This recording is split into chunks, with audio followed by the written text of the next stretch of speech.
TV Patrol. CTMS gitakdang makikimamat sa mga Motor Cab Association. Gitakdang makikimamat si Human Resource Management Office o Concurrent City Traffic Management and Services Head Retired Police Colonel Joey Ampong ngadto sa mga Motor Cab Association aron ipahibalo ang iyang plano sa pagpahamtang og interest sa mga citation ticket nga dili masitol sulod sa tulo ka adlaw.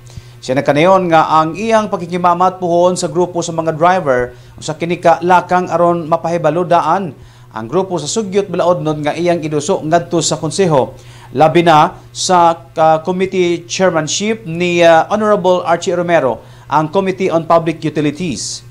Misantob sa galamhan ni CTMS Head Joey Ampong ang maong plano gumikan sa pagbaliwala sa sagad sa mga motor cab driver sa pagbayad sa ilang violation. Kung ang maong sugyot balaodnon mulampon sa pagkahimong ordinansa, mamahimo kining deterrent o barikada aron malikayan ang pagdaghan sa traffic violation sa mga motor cab driver nga mas ika-problema pa sa ilang pag-renew sa registration o franchise gumikan kay pinaginini likayan na nila ang pagkumit og salaod og mas disiplinado pa sa pagmaneho.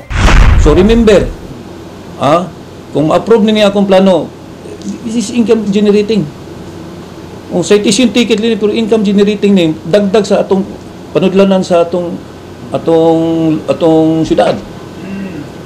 Kamo operator nga nagbaliwala lang ani, mangitag pasensya ta kay for the second offense or the third offense, dili na ma-restore imong franchise. Bahala nang tagiya kaya i-remind yun imong tagiya permi kan sa mga mangita jud kag driver nga sakto kay ulo kay mangita kag driver nga palahubog impas gyud yung motor. Imo nang concern, dili na concern namo. Imo nang concern kami nagpahibalo lang para mahapsay ang atong traffic. Okay na daghang pasaway nga driver. Kini wala propose pa man ako ni pero i-propose na ko ni during meeting sa mga council. Kung maaprubahan kanini amo na nagingon nga bantay-bantay gyud mo mga operator. Dili kay tigdawat lang mo dili sa ilang income tapos wala mo mutana unsa man ni ang motor na kuan bata na citation nakakuan bata ni maka-violate ba ka dapat pumutana jud ka sa imong driver. 1 TV Patrol.